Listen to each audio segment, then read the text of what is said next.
À la fin d'un cours, il y a un jeune qui vient me voir et me dira, est-ce que si je reste un peu moins sur les réseaux sociaux tous les jours, est-ce que c'est une bonne chose à faire pendant le mois de Elul avant Rosh Hashanah? Ou alors est-ce qu'il y a des choses plus importantes à faire? Très bonne question, très bonne question. Alors avant de lui répondre, je me suis rappelé d'un passage que j'avais lu dans le livre Le pouvoir de soi de Frankie Perez, que vous connaissez tous, qui est d'ailleurs aujourd'hui coach de vie, pour ceux qui recherchent un coaching en développement personnel de très haut niveau, mes amis, très haut niveau. Vous pouvez y aller les yeux fermés, Frankie Perez. Et dans son livre, Frankie ramène une étude qui a été faite à l'université de Pennsylvanie, où ils ont pris un groupe d'étudiants, écoutez bien, extraordinaire, un groupe d'étudiants en leur demandant de limiter leur utilisation de Facebook, Instagram et Snapchat à 10 minutes par jour pendant 3 semaines. À la fin de ces 3 semaines, ils ont remarqué un truc incroyable. Alors je reprends les termes de Frankie pour être précis. Ils ont remarqué une diminution significative des sentiments de dépression et de solitude. Quel rapport? Quel rapport? Pourquoi? Quel rapport avec les réseaux sociaux? Parce que la première chose qu'on fait sur les réseaux, mes amis, qu'on le veuille ou non, on compare. On compare. Ah mais elle nage dans le bonheur, elle. Ah mais c'est sûr et certain, mais elle nage dans le bonheur. Mais t'as vu sa maison, t'as vu ses enfants, t'as vu son mari, t'as vu ses vacances. Mes amis, je vais vous faire une confidence. Écoutez bien. Celui qui se cache derrière les réseaux sociaux, c'est pas Mark Zuckerberg. Non, ça c'est ce que nos yeux ils nous montrent. Ça c'est ce que nos yeux d'êtres humains ils nous montrent. Faux.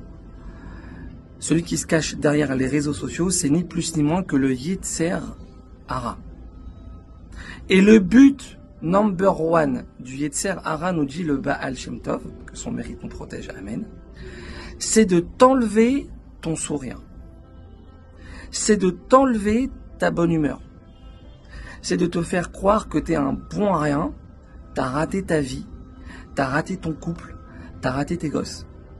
Mes amis, ça, c'est le but numéro 1 du Yetzer Hara. Nous faire tomber dans la tristesse, dans le regret, dans la dépression. Alors, qu'est-ce qu'il fait le Yetzer Hara? Il t'emmène sur Insta, sur Facebook. Ouais.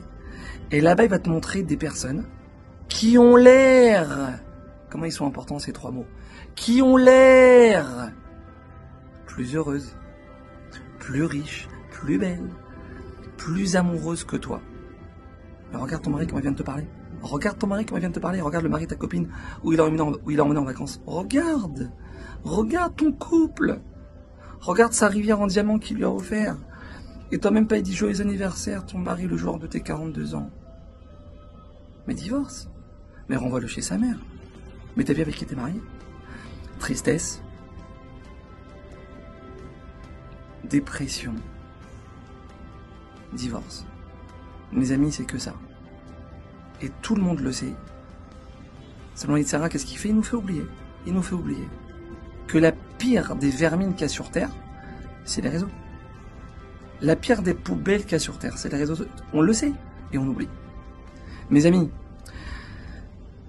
à chaque fois qu'une personne est exposée à ces contenus de comparaison, obligatoirement, cette personne va se sentir un petit peu moins bien. Tu vas être un peu plus mchonne. Tu t'en es pas rendu compte. Tu t'en es pas rendu compte. Mais avec cette photo que tu viens de voir, tu viens de perdre, écoutez bien, 15% de ton capital bonne humeur. Tu viens de perdre 15% de ta simra. La chose la plus importante qu'il y a dans ta vie, ta simra.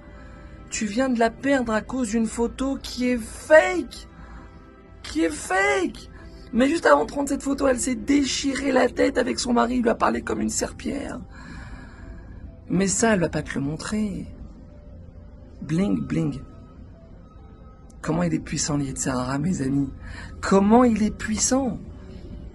Il a mis tout le monde à genoux, l'humanité entière.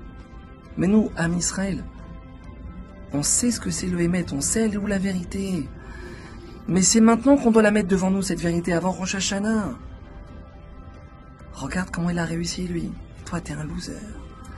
Tout le monde a réussi, sauf moi. Et tout le monde est heureux, sauf moi. Et tout le monde est bien marié, sauf moi. Donc, mes amis, moins de réseaux sociaux égale moins de comparaison. Donc, moins de tristesse moins de dépression. Et donc plus de joie. Et plus de joie, tu peux alors mieux affronter la réalité qui est en face de toi. Et pas au moins de problème de shalom bayit, claquer la porte et partir chez ta mère et planter tout le monde. Et donc je réponds à cette personne, évidemment que c'est quelque chose d'extraordinaire à faire pendant le mois de Elul, d'être moins sur les réseaux. Qu'Hachem nous aide, mes amis, qu'Hachem nous aide, parce que c'est un combat qui est dur. C'est un combat qui est dur. Alors Hachem, aide-nous. Aide tes enfants à voir le Hémet. Partagez cette vidéo s'il vous plaît au maximum. Que Dieu vous bénisse, amen.